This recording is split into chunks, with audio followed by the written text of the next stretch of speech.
here from 7 different organizations or members. One of our activities is to prepare at the national level guidelines to be used by educators. And by educators we mean teachers, university staff, but also the staff of youth organizations, social services, and other settings where they need some basic understanding of the reality of hate on the internet, and they know how to behave and how to promote a more tolerant environment. So that's the purpose of the guidelines we will be now developing. And I have a couple of slides here that in fact address this activity, how we go about developing our guidelines. Now, the objectives of the guidelines is to what we want to achieve on the side of the educators. We want the educators to be able to differentiate, to understand the gap between hurtful words, hate speech, and hate crimes, because these are different things. We want them, secondly, to identify hate speech and hate crime. That is to recognize the signs of radicalization or harassment or related phenomena.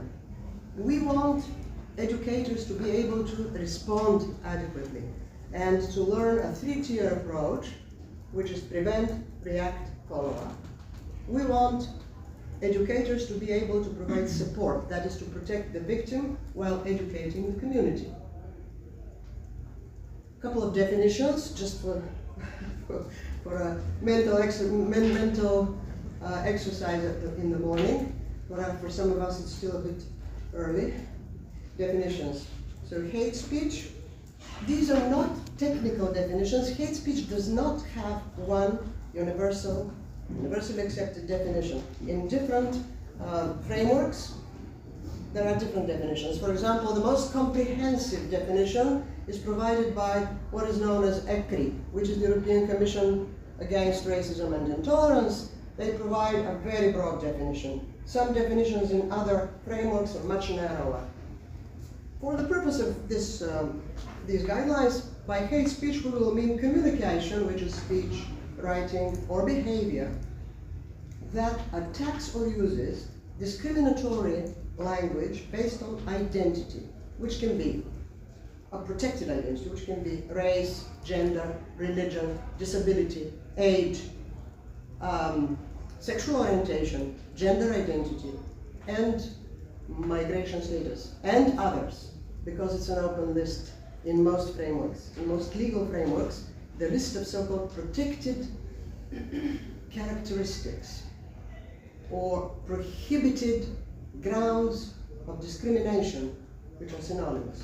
Protected characteristics or prohibited grounds of discrimination, in many systems they are an open list, like for example in the United Nations covenants on civil and political rights and on economic, social and cultural rights. The list is open.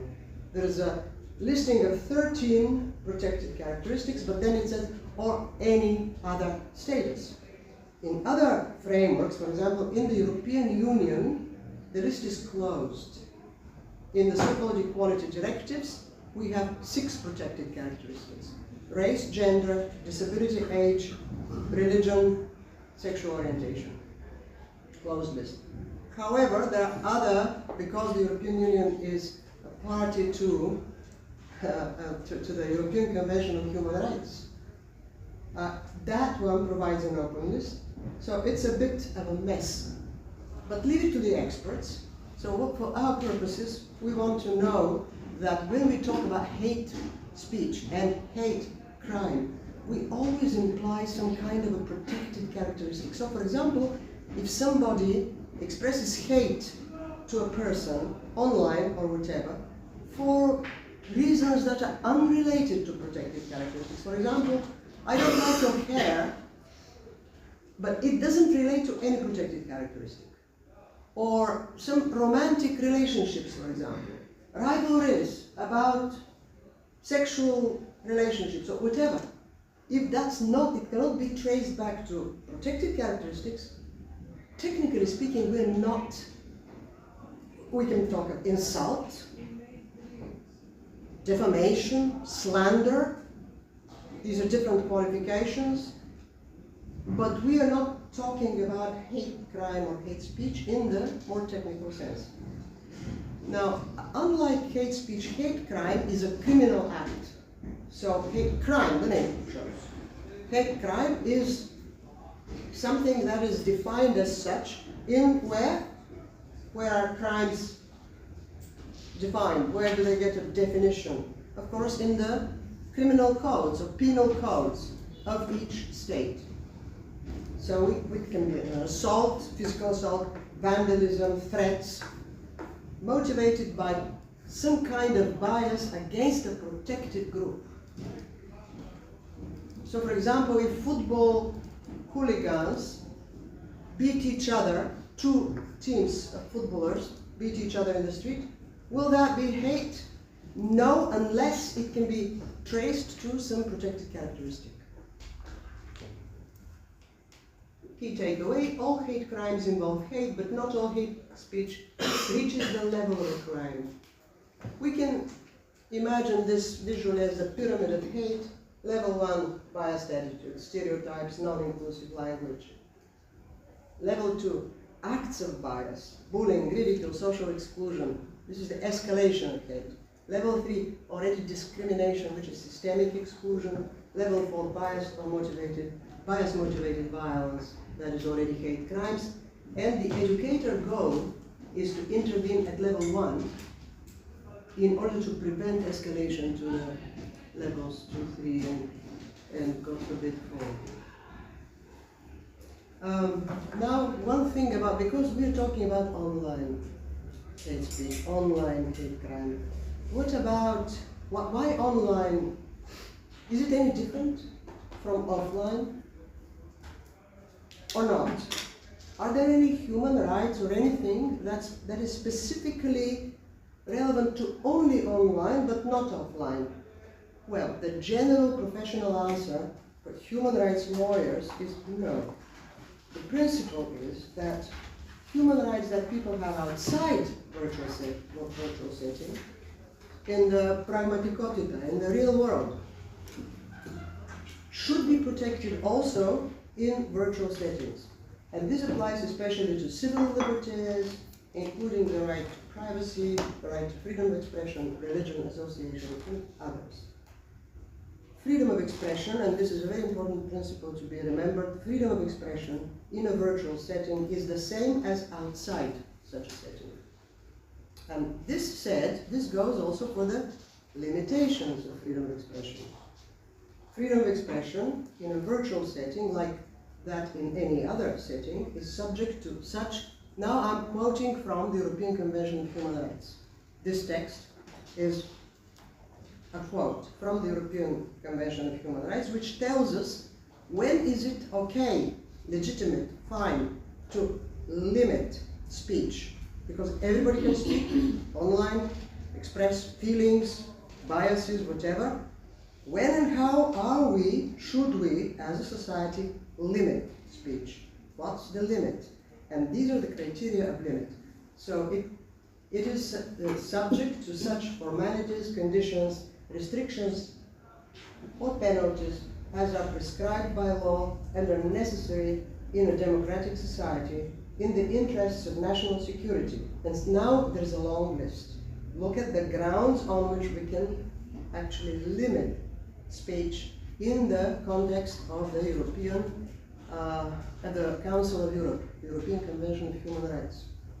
In the interests of national security, territorial integrity, or public safety, to prevent disorder or crime, to prevent health or morals, to protect health or morals, to protect the reputation and rights of others, to prevent the disclosure of confidential information, or to maintain the authority and impartiality of the judiciary. See, it's a long list on which we, I mean the authorities that can do that. can actually limit and punish speech.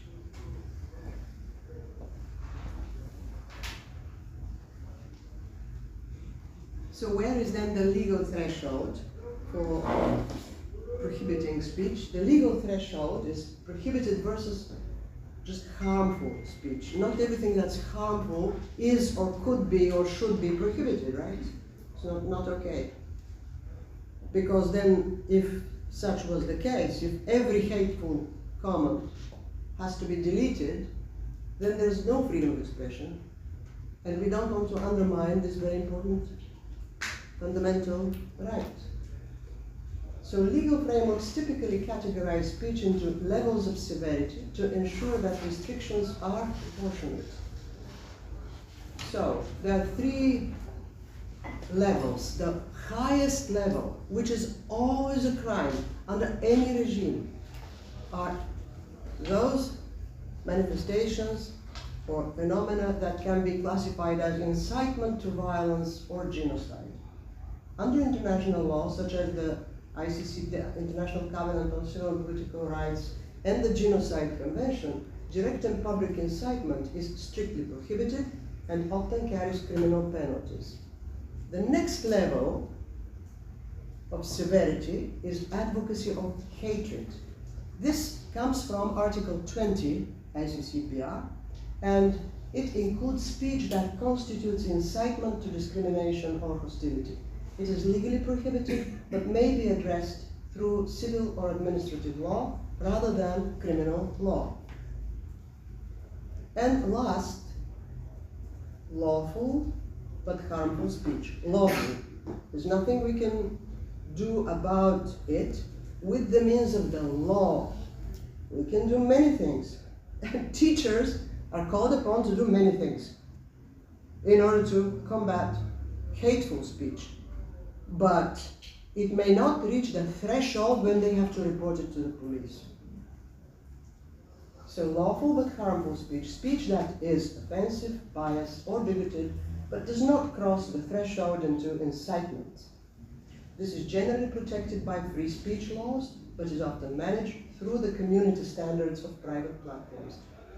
This material is something which is at a very basic level of human rights education, and this material we want teachers to be aware of. We want this to be in our guidelines so that teachers, when they go through the guidelines, they become, if not expert, at least reasonably competent on this subject matter. Why educators are the front line? These are obvious things. Sorry for if that now is quite banal, trivial, but just needs to be mentioned. Teachers themselves, educators, they have to be told, they have to know that they are the front line because they provide safe havens. Schools are often the first place where children encounter the other. Also because of brain development, child and adolescent brain. Adolescents are still developing empathy and critical thinking. And digital lives. That's our contemporary reality where students are increasingly exposed to online material that is uncurated, extremist content is often found on social media daily, and so on. What we want from educators, what we want our guidelines to contain. We want them to be able to think of prevention, building a culture of belonging. That is done through an inclusive curriculum. They have to ensure diverse voices. The diverse voices are represented in history, literature, and science. They have to also pay attention to co-creating norms. For example, it's a very good practice, very interesting, to have the teacher establish something like a classroom agreement. This is a very effective strategy. It's even, psychologists even work with very young children, like 4, 5, 6, when they have a problem, they encourage to put something on the wall and to agree. So we never shout, or we never hit, We don't buy elementary, primitive things, of course, age appropriate. According to the age, it's a very good idea to have teachers to develop such classroom agreements and to have children, young people, students, to actually participate, to have their own agreement, to suggest formulations, so the teacher actually moderates a discussion, which ends with the classroom or the group or the youth center or whoever is the audience actually come up with their own, let's say, 10 rules. And there are, on the internet, one can find very good examples. So if, for example, you go to any artificial intelligence and ask, give me classroom agreements, sample classroom agreements against hate speech, you'll find various versions. So that can be very helpful.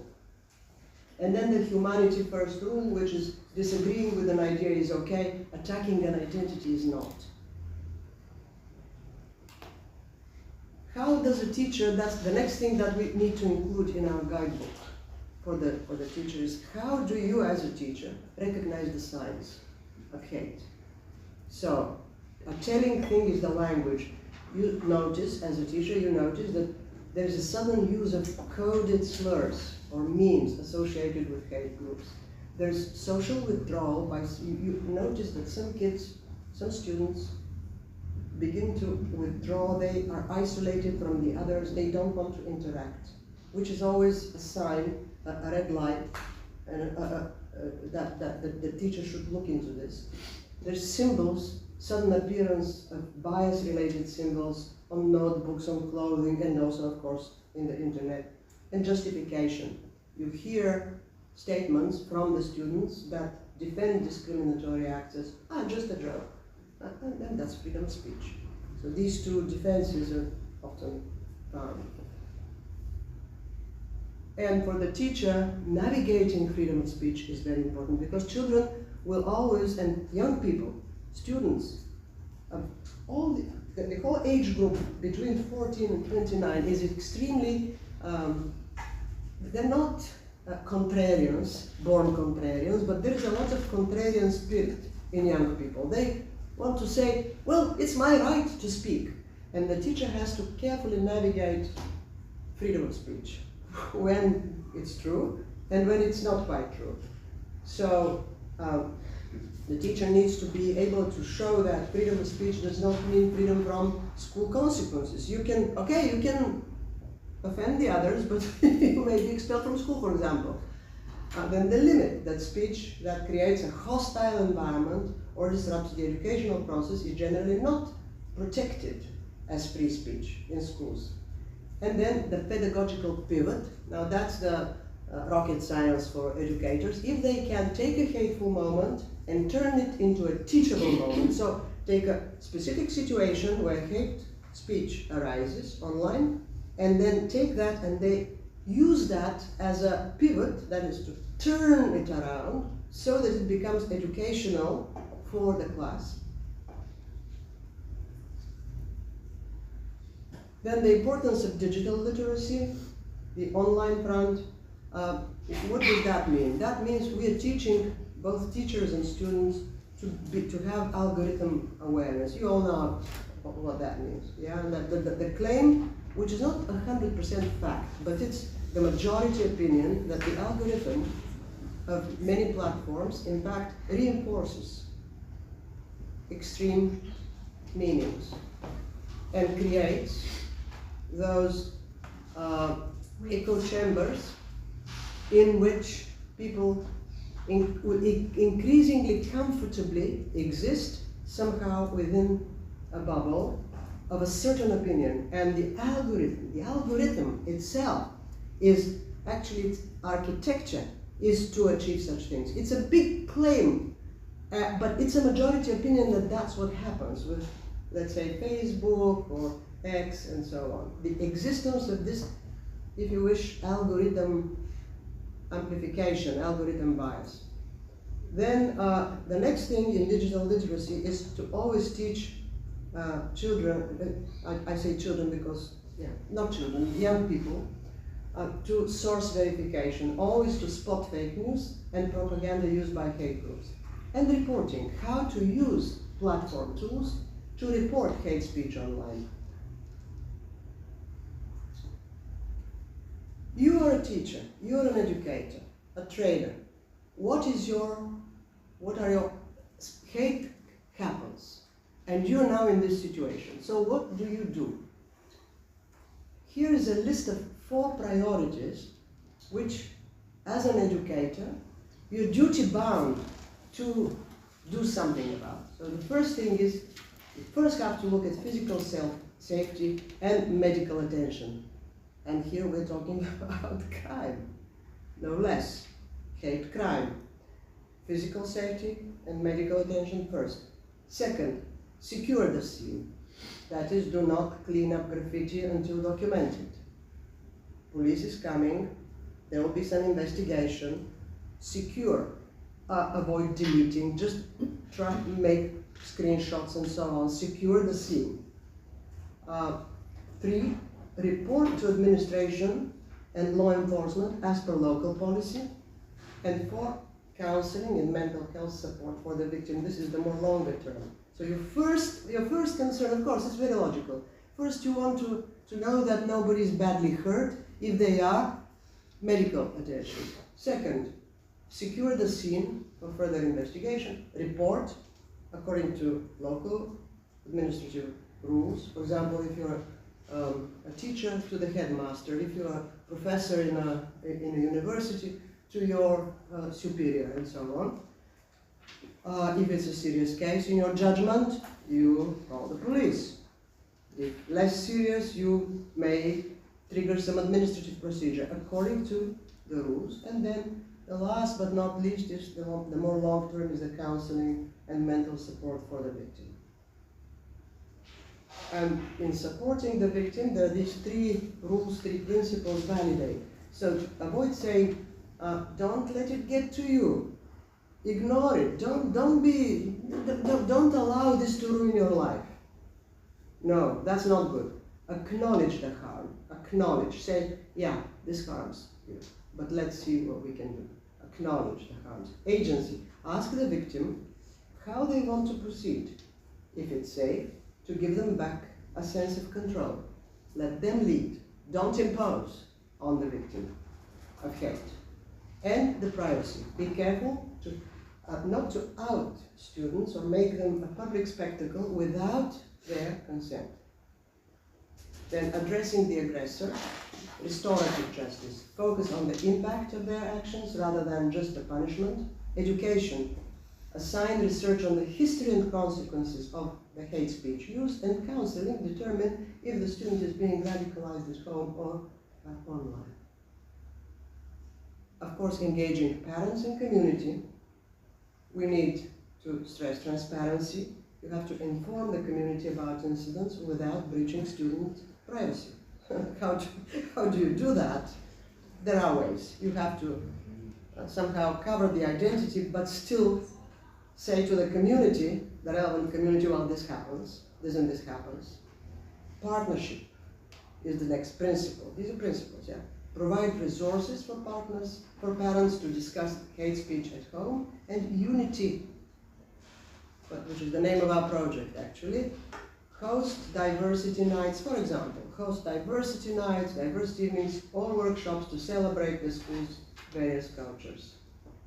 Last, self-care for educators. It's not easy to be an educator. You yourself as an educator, we have to say in our guidelines, are actually at risk, because sometimes things are toxic and we don't quite realize how toxic they can be and how one day we're drained. We're increasingly indifferent, tired. There's this kind of fatigue of the educator. Oh, these people. Oh, this happens all the time. So the teacher, instead of saying, hey, what are we doing here in the school?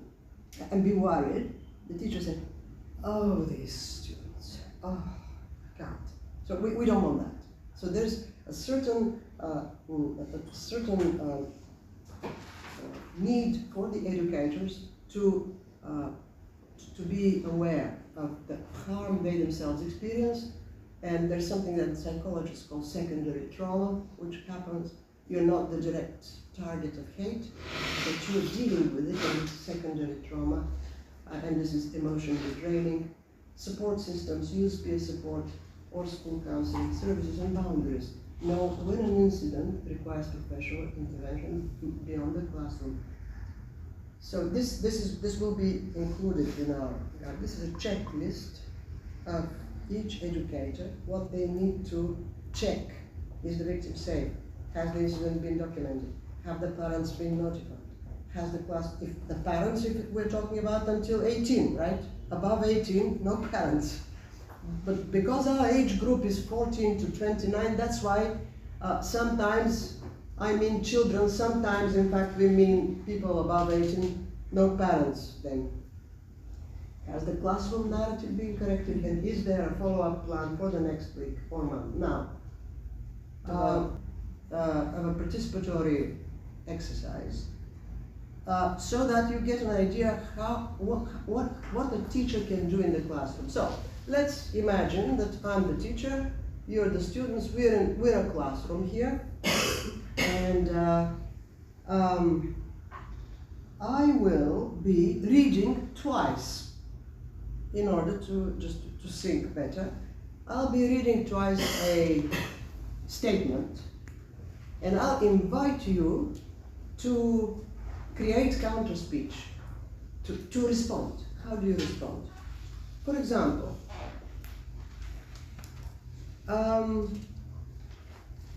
let me see some relevant example here. Okay, the so-called go back trope. This is very frequently. So imagine that there is an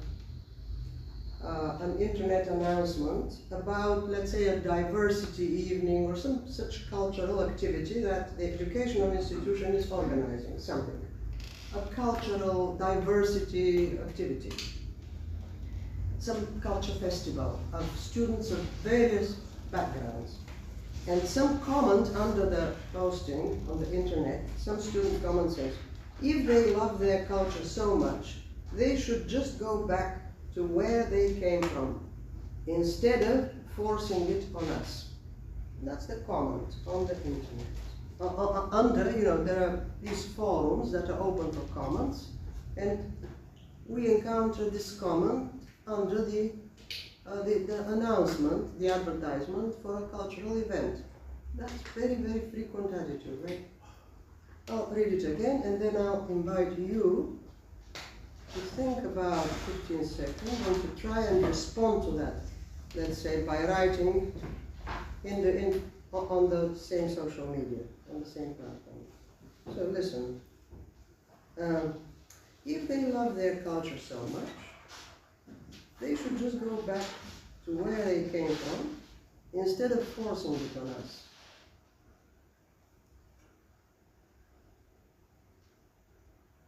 Would you respond to that? Yes, Emma? No one is holding the gun above your head to force you to go there. Not bad. Yeah. Similar, other suggestions? Something else? What would you write? Yeah. We're living in a globalized world, which means we can be whatever, we can have and spend time whatever. So we should enjoy time being together with all the cultures. It's what makes the diversity beautiful. Perfect. Yeah. So you see this let me just, if you missed it, let me repeat it. This is called the go back trope. For people who work with migrants, it's very familiar. Oh, let them go back to their own country. But there's a war there. Okay. It's not forcing. These people exist in our everyday lives. We're all in together. We're all a community where we can share our beliefs, our traditions, and find other people that care about that and live in happily and peacefully. We don't need to. If it was forcing, it would be like taking you and forcing you to accept this. It's fine to disagree with something, but This forcing right now thing, this can you is not remember, can you recall another very typical situation which said, don't force it on us? I'm thinking of gay pride. Do you know the argument? It's not go back, but it's okay, we don't mind, let them do everything in private, but let them not force it on us by demonstrating in the street in the form of a gay pride, a parade, where they force it on us. We don't want to see it, let them do it behind closed doors. A very similar argument. Just don't force it on us. You know, this is this trope. We need to be aware of that. I'll read you another example, same idea, the same thing, I'll read it twice, and you respond. What do you respond? It's called the equality is oppression claim. It's the pattern. And again, we have a post in the internet about a diversity initiative, something, again, let's say, culture festival or something. And someone comments, promoting one group is just reverse racism and makes things unfair for the rest of us. That's a very serious thing.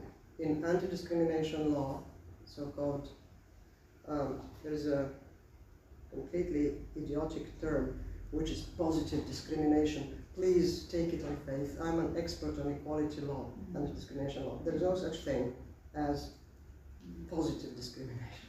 There's no such thing. There is positive action. There's affirmative action. But discrimination is discrimination, it's not positive. However, there is a hugely popular myth that something is positive discrimination. So that was just a terminological thing, it doesn't matter.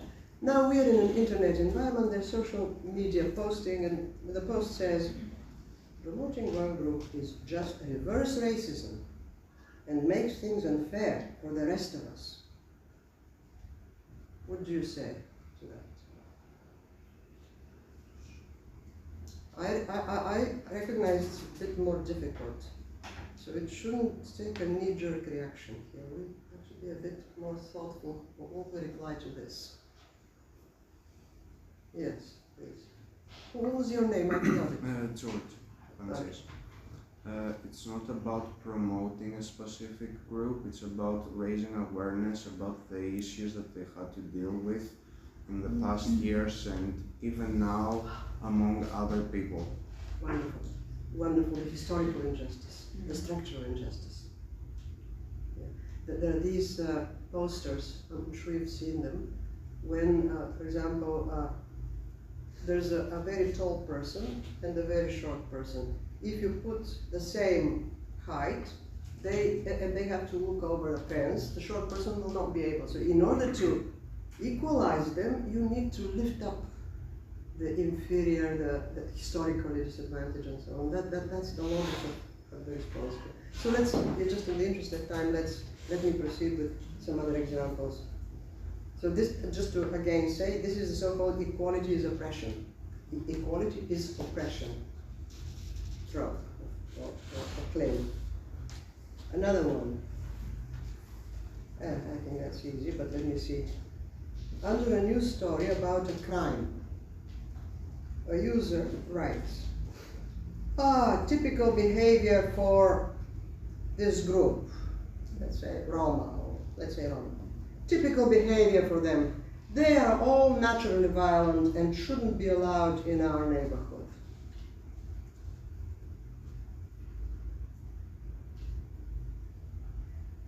What would you say to that? That's typical behavior for them. They're all naturally violent and shouldn't be allowed in our neighborhood.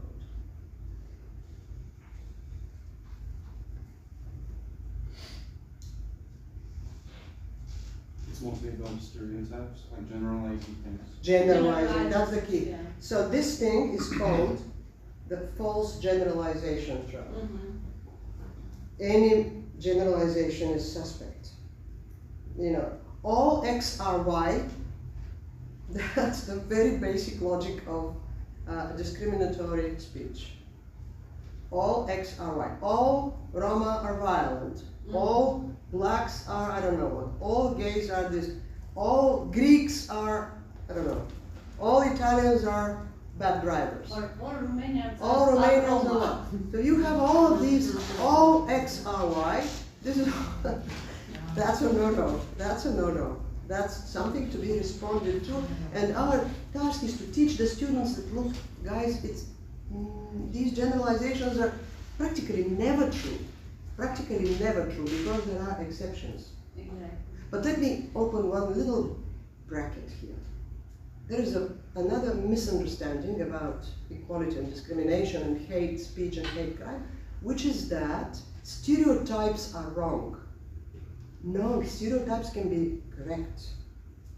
So if we say, like I've had a case in the past with Roma when I sued and convicted the British government because they were in a blanket way rejecting Roma from entering the UK, the so-called Prague airport case. And in that case, authorities were rejecting all Roma on the theory that Roma are much more likely to seek asylum. So in order to avoid them coming and seeking asylum, we just ban all Roma, because they're more likely. Now that's a stereotype. Is it true? True.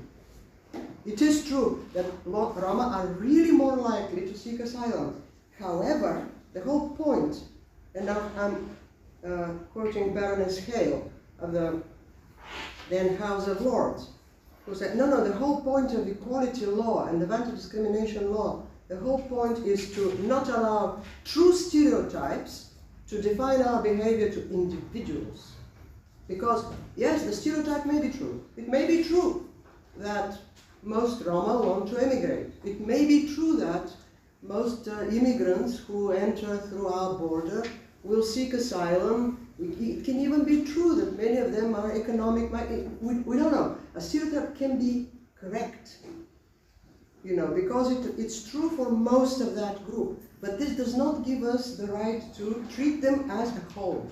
We still need to keep the individual approach. That's kind of a bracket. I close the bracket. A hate comment in social media, the victim has spoken out and says something, how offended they are, how unfair it is. And there comes a reaction to the victim's comment, which is, oh, you're being so sensitive. It's just words on a screen. If you can't handle the banter, stay off the internet.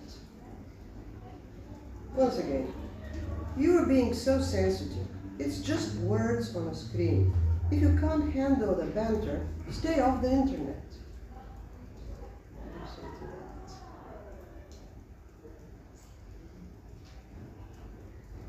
It is like obliged to accept the violence that go on against him.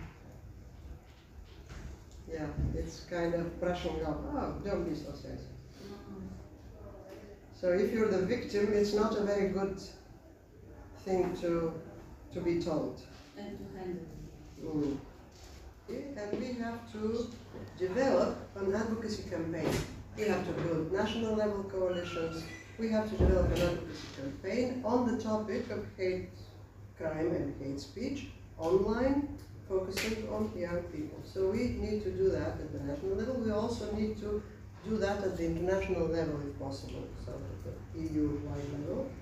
And the purpose of my next presentation is to look at the essentials of advocacy and policy campaigns for CSOs. CSO stands for, hey, hello, what does CSO stand for? What's CSOs? Civil society organizations. That's our topic. Okay?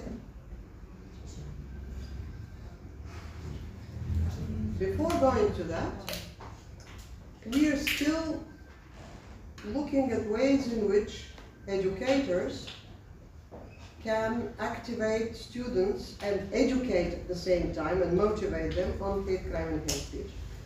However, Now we leave the territory of educators only. Now we can talk about CSOs and other so-called actors or players who can also participate in advocacy campaigns, for example, CSOs, NGOs, associations, citizens associations, citizens groups, who can also be advocates. And we want to make the education a little bit, interactive and fun. So I'll suggest one. There are many ways to do that, and I'll suggest one. So I'll be reading twice, slowly. I'll be reading statements, and you are listening. If what I say is true and is a fact, you sit down. You don't do anything. If what I read you disagree because you think it's false, because you think it's a myth, you stand up. If the whole group sits, we have no problem, maybe you're all right. If the whole group stands, okay. But if we are divided, it will warrant some explanation, right? We'll need to comment why is it that some people agree, some others disagree. They're easy examples. The level here is an introductory level, basic level. It's not professionals, it's a basic level. So the idea is that you react. So again, I read twice. And this can be done in any setting, not only in schools, not only in universities, it can be done in NGOs, it can be done in any training for other target groups, including policymakers, why not? Not that you will easily drag them to training, but still, many, including, by the way, police. You can do training for the police, you can do training for other law enforcement, for border police even. Why not? This can be done. So, I'm reading and you are reacting. You agree, you sit, you stay sitting. You disagree because it's a myth or because it's not true, then you stand. And we start. Hate speech is protected by free speech laws in every country. Hate speech is protected by free speech laws in every country. If you agree, you sit. If you don't agree, you stand. Come on! Don't disappoint me, stand! Okay! Very democratic. Okay, so yeah, it's a myth. It's a myth. Hate speech is protected by the what are we talking about all day? What is this project about? Of course it's not. Hate speech is not protected as free speech. Yeah. Hateful comments that don't reach the level of hate speech may be protected speech, but hate speech is not protected. That's why we're combating it. So it's not. Legal protection is really very widely across countries, that's true. However, most countries have specific criminal or administrative or other procedures or codes against hate speech, right? Next sentence. So I read, you agree, you sit, you disagree, you stand. And I read it twice. Ignoring a troll is always the most effective way to stop hate speech. Again, ignoring a troll is always the most effective way to stop hate speech.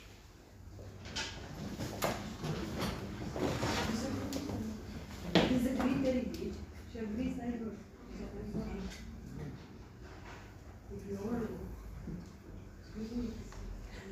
One of the people who stood, can you explain why you think it's not true?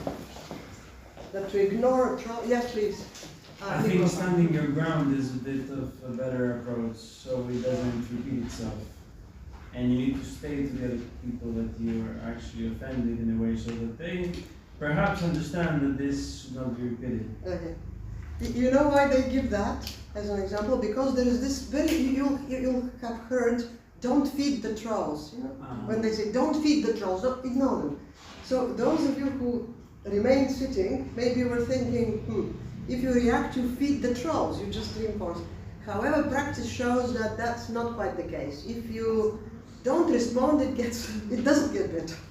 So you better try to respond somehow. Report them, for example. I don't mean, responding doesn't mean you start writing back. Yeah, you can do other things. You can report them. Because trolling is what? Is it a violation? In most platforms, it is. It is. It's trolling. It is. Right. Next one.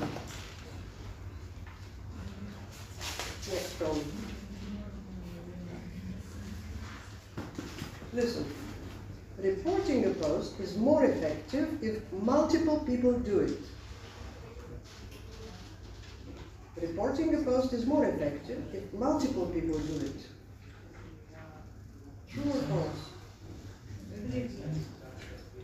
Excellent. True. Everybody's sitting. It's a fact. Most platform algorithms prioritize content that receives high volume of reports in a short window.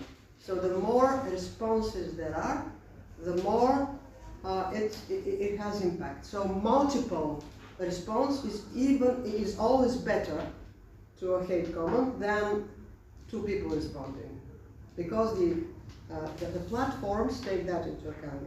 So it's true. Next one. If I like a hateful comment ironically, in order to show how ridiculous it is, the algorithm knows I'm joking.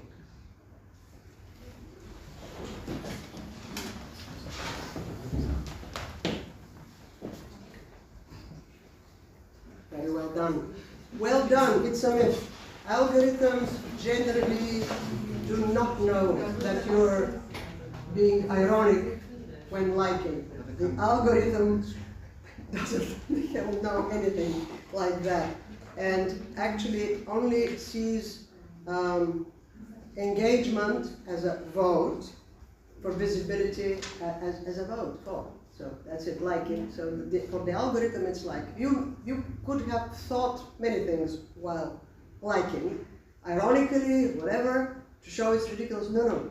Actually, your response is, I like it. Period.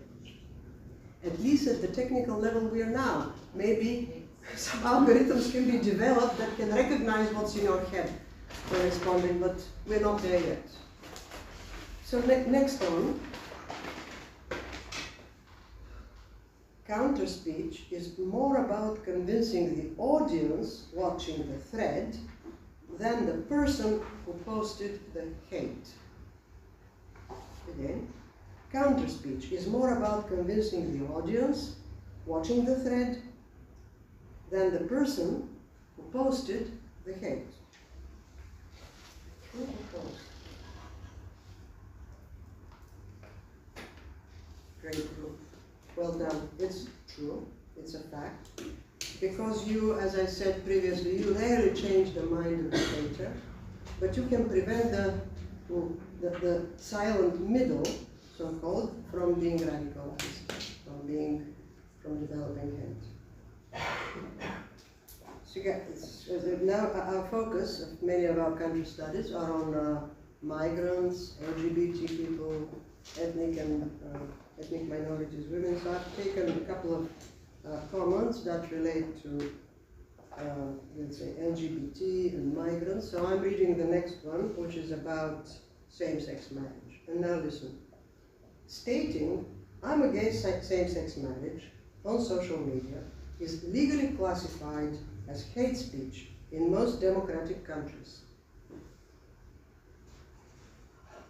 Again, stating I'm against same-sex marriage on social media is legally classified as hate speech in most democratic countries. True or false? False. That's already a mistake. It's false. It's a myth. You're just stating on social media that you're against gay marriage. In most democratic countries, it's not classified as hate speech. In most jurisdictions, expressing a political or religious opinion on a policy related to marriage is considered protected by free expression. It's in the remit of free expression, provided it doesn't, of course, incite violence or dehumanize the group. So if you just say, I'm against gay marriage, that's not hate speech. If you say, and let's go beat those gays in the street tonight, then that's a different story. Then that's hate speech. Okay, so, but if there's no incitement there, just your opinion about marriage does not, in most jurisdictions. It's another question whether we agree or not, that whether it should be, because the question here is it hate speech in most democratic jurisdictions? No, it's not. Next sentence. Using coded language or dog whistles like illegal invaders instead of migrants protects the user from being banned by platform moderators. A bit long, I read it again. Using coded language or dog whistles like illegal invaders instead of migrants protects a user from being banned by platform moderators.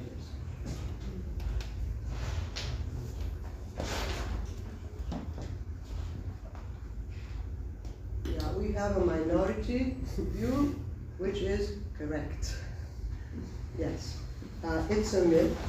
Modern moderation, AI moderation, and human reviewers are increasingly trained to recognize dehumanizing metaphors. To say invaders, illegal invaders, implies a military threat, invaders, which often violates incitement to violence policies, and the modern versions LLMs are trained to recognize the context. So when you say invaders, they are, and also, that's the algorithm, but also they're human watchers. Yeah, there's human moderators as well, who will recognize this as hate. And next one. Sharing a fake news story that claims that migrants are receiving more government money than local people in need is considered a protected opinion because it's a political argument. Sharing a fake news story sharing a fake news story that claims migrants are receiving more government money than local people in need is considered protected opinion because it's a political argument.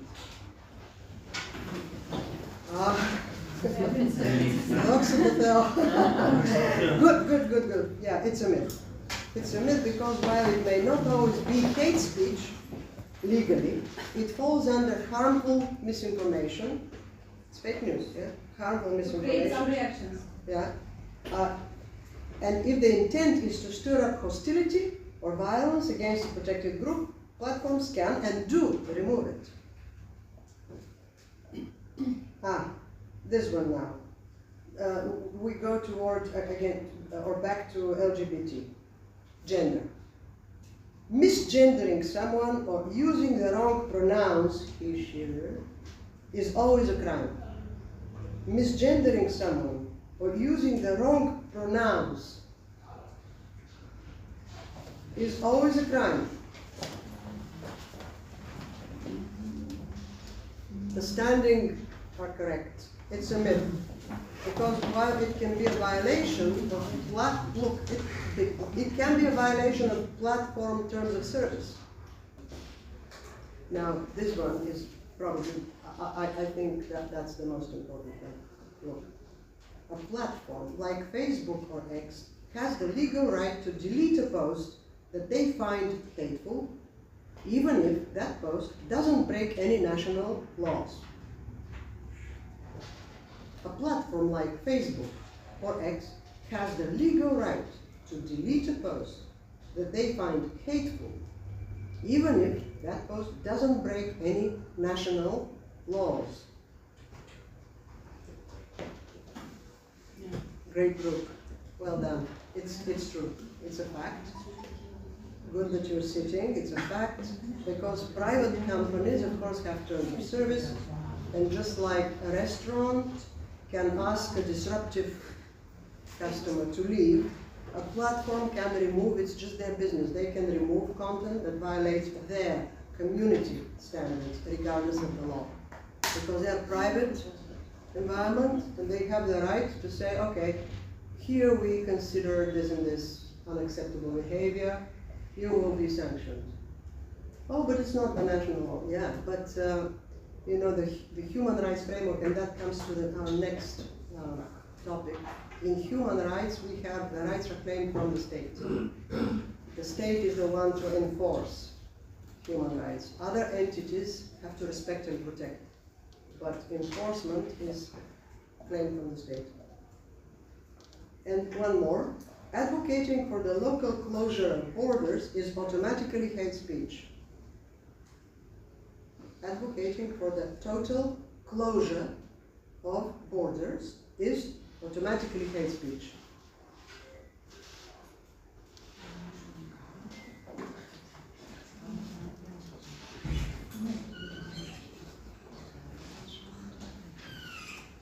But it's not.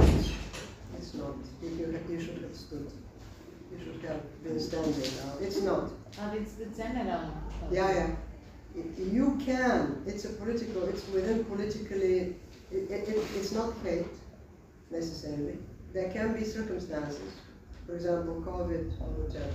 You can advocate for in some.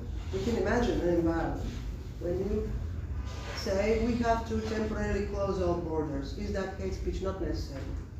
Especially if we're not talking about certain protected characteristics or protected ground or prohibited grounds for discrimination. It's just closing borders, not necessarily. It doesn't rise to the standard of hate speech. Another one which is easy. If a post uses humor or satire to mock a minority group's tragedy, it is legally protected from being labeled hate speech. If a post uses humor or satire to mock a minority group's tragedy, it is legally protected from being labeled as hate speech. Is it legally protected or not?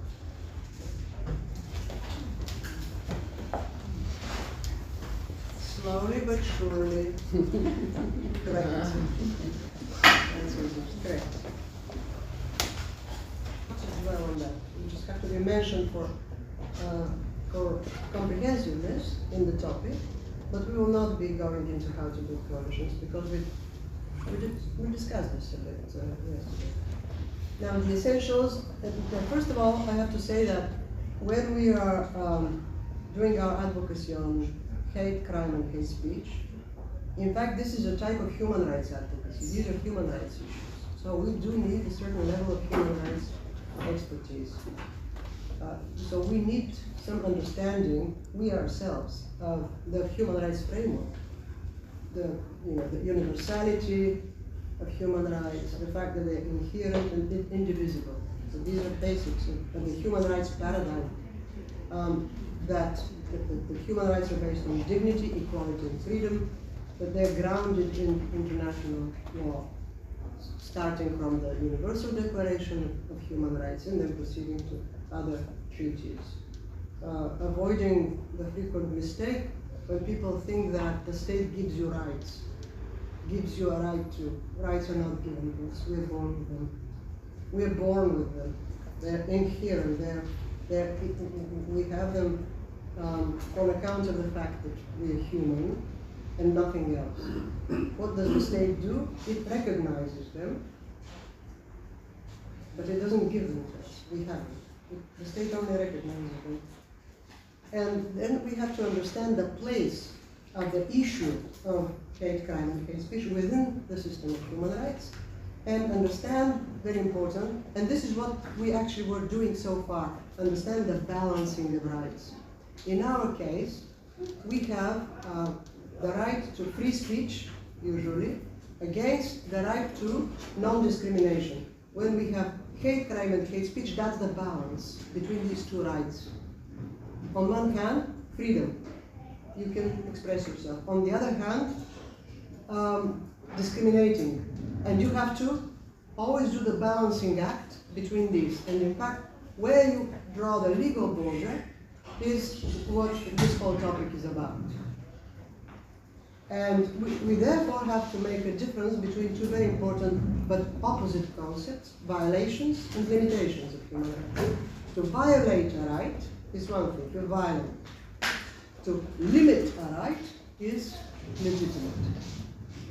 So for example, in one of the things that we were doing, we were talking about when we can speak of a violation of the right and when it was just a legitimate limitation of a right. And in the previous session, actually I read to you a long text which said on what grounds speech can be limited. You remember national security, health, public morals, the rights of others. Remember, so these are legitimate grounds for limiting, but the limitations need to be necessary, defined by law, and of course proportional. Proportional, that's the key word, and in fact that's the most, in practical terms, what is proportional is the key issue, because for some judges a certain measure limiting rights is proportional, for others it's not. You have COVID, you prohibit a certain community, let's say, which is suspected of more dangerous or at risk, from leaving their territory. You do a blockade. Is that a legitimate limitation of a right, or is that a violation? This is something that many will disagree. So that's why, if you look at the case law, the jurisprudence, if you look at court decisions, both national courts and international courts, you will see that 90% of the text is about balancing of rights and about whether or not something is proportional. I covered this. This is the limitations of expression. We just, what I want, the point I'm trying to make is that in order to have successful advocacy, we have to be ourselves clear about these concepts. Why are we doing this whole thing with policy advocacy related to online hate? Why? Because we want inclusive and evidence-based policies to drive impact, and in fact, what we do, we want impact. We don't want just to tick off the project. We want some impact, okay? Not huge impact, but some. And that's why we are wasting our time, energy, and so on, well, spending, not wasting, in order to drive impact. And impact is usually, comes as a result of inclusive and evidence-based policy. Strong policies, we believe, these are our beliefs as civil society organizations and as people who are, human rights minded. We believe that strong policies support sustainable social change, and we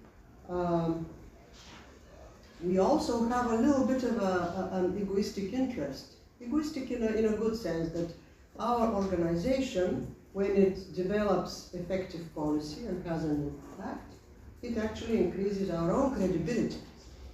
We ourselves rise in stature in the public eye. Now, what is a successful, the anatomy of a successful campaign, advocacy campaign? These are the basic elements. First is to define the goal, and the goal has to be SMART. What does SMART mean? What does SMART stand for? Everybody knows what SMART stands for. Specific, measurable, achievable, rational, and time-based. We don't just, if our campaign is Stop Hate, as it has been over the years, and the European Commission has seen many projects that are not specific enough. Stop hate. It doesn't do much, it doesn't go anywhere. It's much better if at the national level at least, we have a campaign that has a very specific goal. For example, we want to implement a certain national educational model, let's say in high schools, on module on digital citizenship by 2030. This is the goal of the campaign. If we have a specific goal, we are much more likely to make an impact. If our campaign is Stop Hate, we'll report the project, it will finish, we will take our money and go, but the impact will not be remarkable. If, however, our goal is of the type, not this one, I just made it up, but if it's of the type, introduce such and such policy measure by such and such date, if that's it, then we are much more credible and it's a more fulfilling work to participate in, isn't it? The next thing now, we talked about this yesterday, mapping power. Now, mapping power meaning who makes the decisions about the issue you want to advocate. Who makes the decisions? Well, on whom does it depend? Who is, and whoever is the strong decision maker should be our primary target for our policy campaign. It can be, let's say, a certain minister or ministry. It can be a national body, for example, the equality body. Whoever makes the decision of our issue should be the main target, and then we have the secondary targets around them. It can be many people, many stakeholders, we call them, right? Another element of a successful campaign is what is usually called the counter-narrative. So, instead of being negative and saying hate is bad, it would be brilliant if we could come up in our specific issue with some kind of a positive counter-narrative.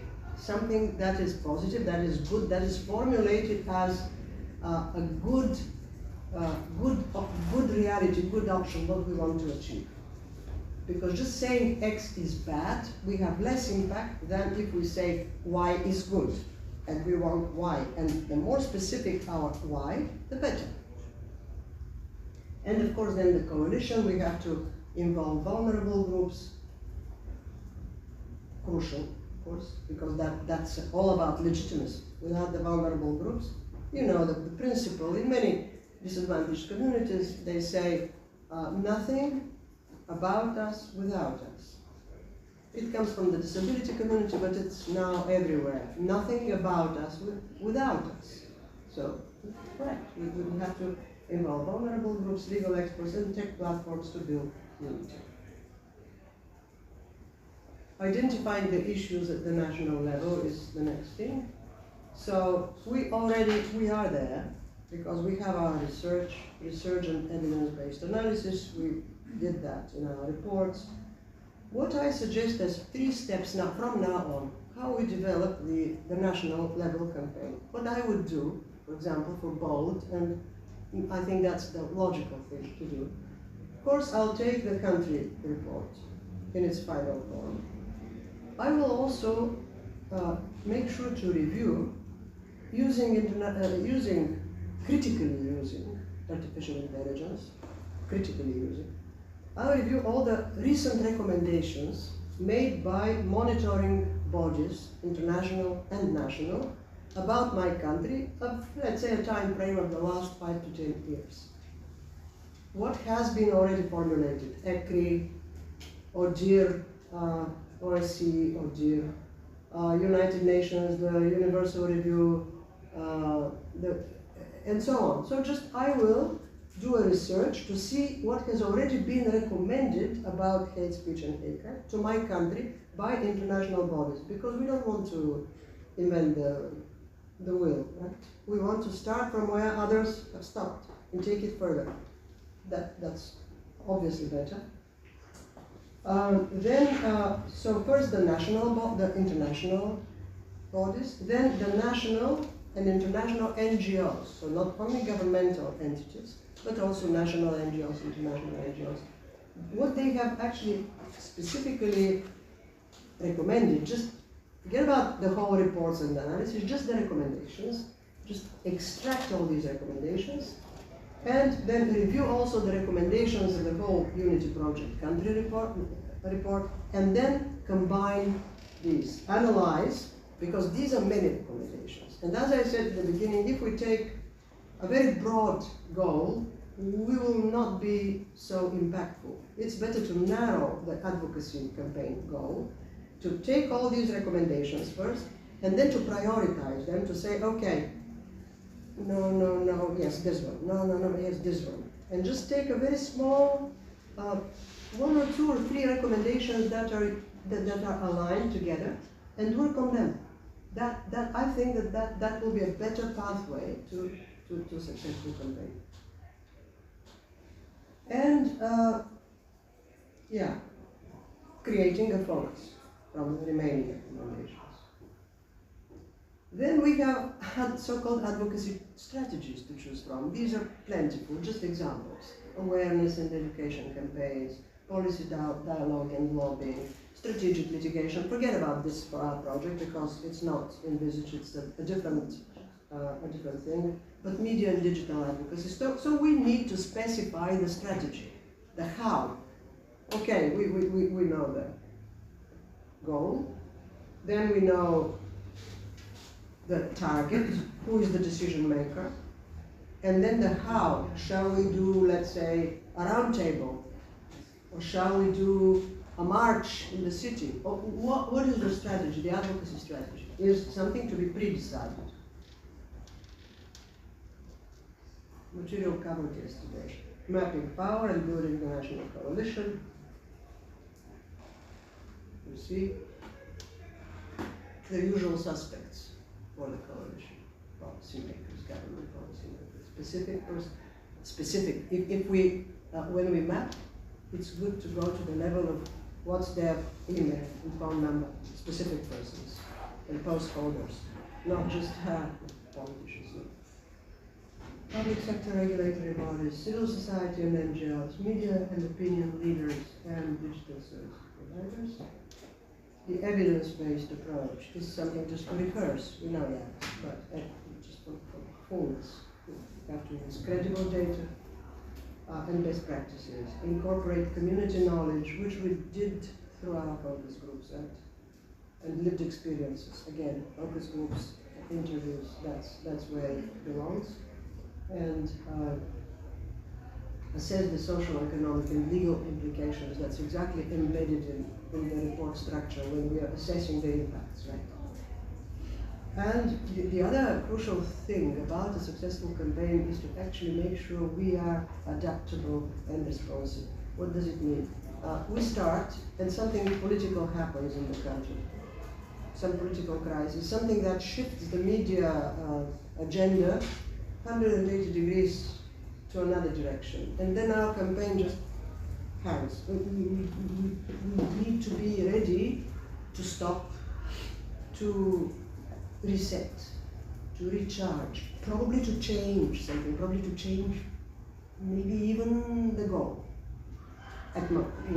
or the strategy.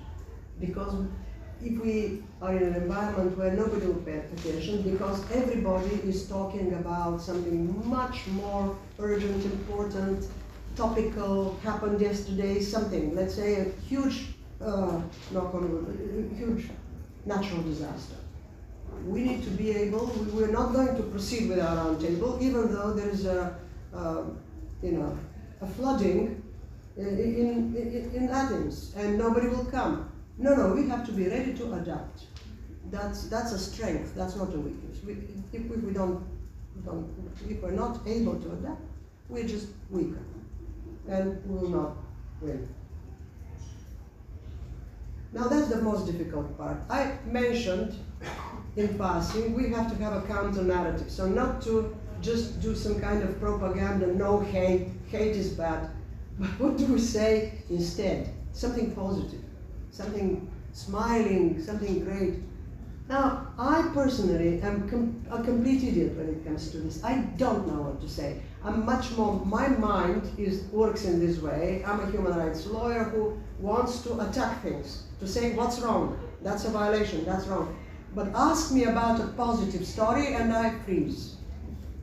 So apparently people like me are useless for this part.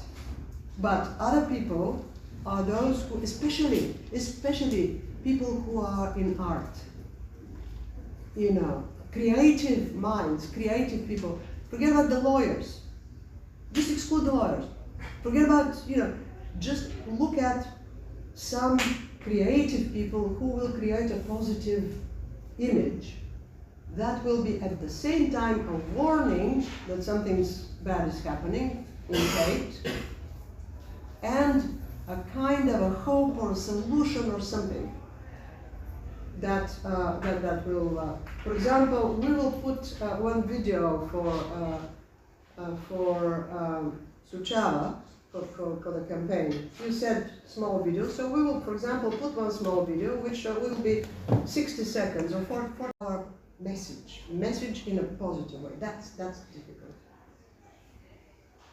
And the last part of this presentation and of my participation today is about the impactful advocacy document. Because in the end, we'll have our campaign, fine.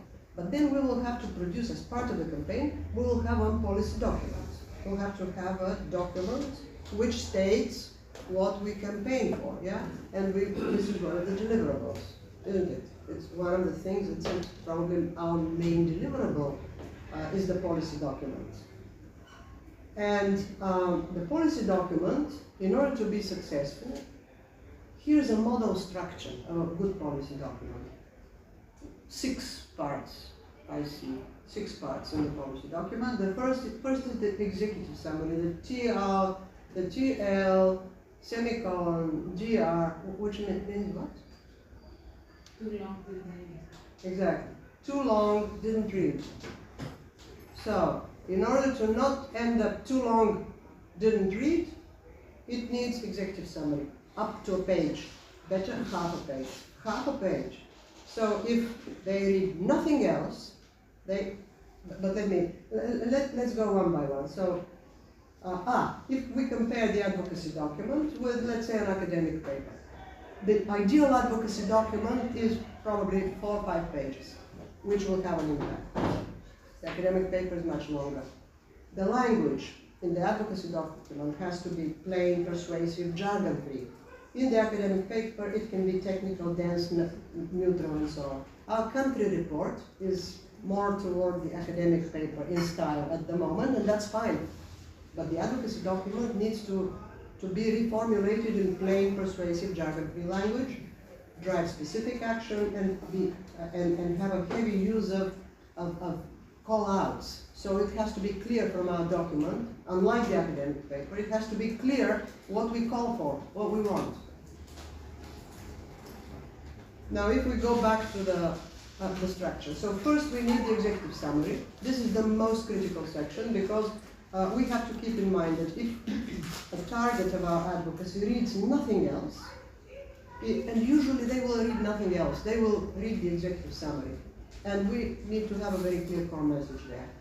There has to be the internal structure of the executive summary. First, the hook, a 2 to 3 sentence summary of the problem. Then the ask, what we want, specific policy recommendation, specific policy recommendation, SMART. Okay? And the impact, the primary benefit of taking the action. So the so what question, the so what. If you help us with this, so what for you? What's there for you as a person of power, for example? Then we have the second part is the problem statement, which is the case for change. And here we don't just list the facts. So probably that's another 1 page, right? We try to tell a story. We need to establish why the current status quo is untenable. So we need the evidence, a little bit of the evidence, maybe referring to research, the urgency, why now, and the stakes, who is being hurt, and what happens if we do nothing. The proposed solution comes, let's say, as page 3 or something, or page 2.5, which is where we clearly state what policy change we want to see, specifically. In some cases, there will be a feasibility issue, or in other cases, no. Feasibility, in the sense that the cost and benefits. So if we introduce that, it's workable because, let's say, because it builds on existing procedure, or because it utilizes a successful model which is already utilized in the neighboring country. So we can make these arguments to say why it is feasible and why, explaining the mechanism of change. How exactly does this solution fix the problem described in the section above? Then we have the benefits cost analysis. Very briefly, we have to show if it's relevant.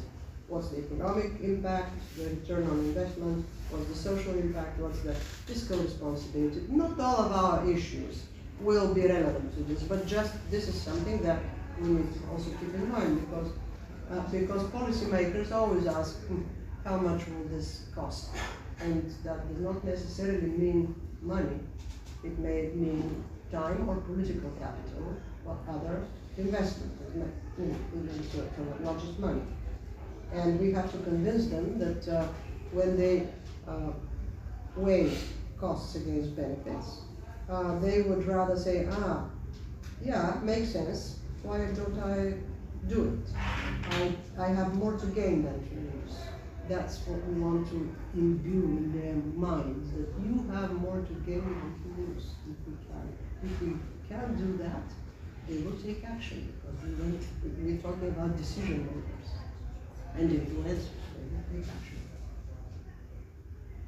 Now, sometimes, especially with hate crime, hate speech, there is a need for a counter-argument or rebuttal. So, if, for example, our policy wants to introduce some change in school, let's say, as the example, in the curriculum, we want such and such policy change in the educational system, or in, I don't know, in criminal law, something to be introduced, or something. Then we have to think what the other side, the opponents, will say, and in a preliminary sort of way rebut it. Say, some might say that, however, X, Y, Z. Why we actually want this, even now, so because we show awareness of the counter, of the opponents. We show that we are clear, we're not naive. Yeah. If we don't do that part, we may look like we're naive. Policymakers say, these NGOs, this European Union, the civil society, give us a break. So if we show that we're clear about that, if we're not naive, we know that there is a counter-argument, which is X, Y, Z. However, being aware of the counter-argument, that's our response, that makes our policy stronger, policy recommendation stronger, and in the end, the call to action clause, or the clause. In the end, we have to be crystal clear about what we want you to do. When you read the document, you're the target of our advocacy document. What do we want to do? A direct action, co-sponsor bill such and such, vote so and so. And in the end, we have to provide info, technical info, of who we are, and our contact details if they want to follow up. If they don't follow up, we will follow up, right? Because that's the other point, that we have to follow through. Okay, we'll publicize in the national media our brilliant 5-page policy statement, but it will remain there if we don't follow through. If we don't call certain people, if we don't do some, some tricky steps around the issue and move things forward. That's it. The one-page rule is that if you want, we said at the beginning, you can have, in this policy document, you have an executive summary, but it's also very good to have a one-pager. It's not the statement itself, but it's something like a little brochure with some visuals, which we can distribute probably on the internet, so that's for communication purposes. And important, no, anything we do, I think we're very much, that's difficult. We have to be up to date. We have to be up to date. So we shouldn't use material from 2021 because that's viewed as a little bit stale to policymakers. They believe they're on top of things. They believe they're geniuses who know everything and can do everything. So if you give them from some data from 2021 or something, some campaign from them, they'll just brush you off. They'll say, we are ahead of you. Don't allow that. We have to make sure we give them the most updated information available. Voila. Measuring impact. Now that's something that we have a colleague to do this, so we will not bother here. We have to measure the impact of all this, and our Portuguese colleagues, is it? Our Portuguese colleagues who have developed, are developing, and will have a whole evaluation system to measure the impact, including the impact of the whole project, with many indicators, qualitative, quantitative, process, results indicators, but also impact indicators. One thing we should avoid is to just remain with our output indicators. We need the outcomes, the results indicators, and even more ambitious, if we can, the impact indicators. These are three levels: outputs, outcomes, and impact. And at the impact level, how do we measure the impact? These are things like, okay, they did a statement, they did a campaign, did it change anything? Of course, in the last month of the project, we'll not be able to say that. But sometime afterwards, when you look back, let's say 6 months or a year later, what will matter will not be the output indicators and even the outcome, the results. We did X, Y, Z.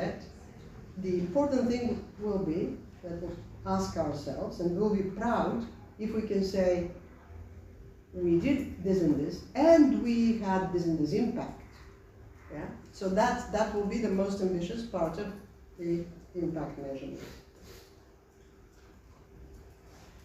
Thank you.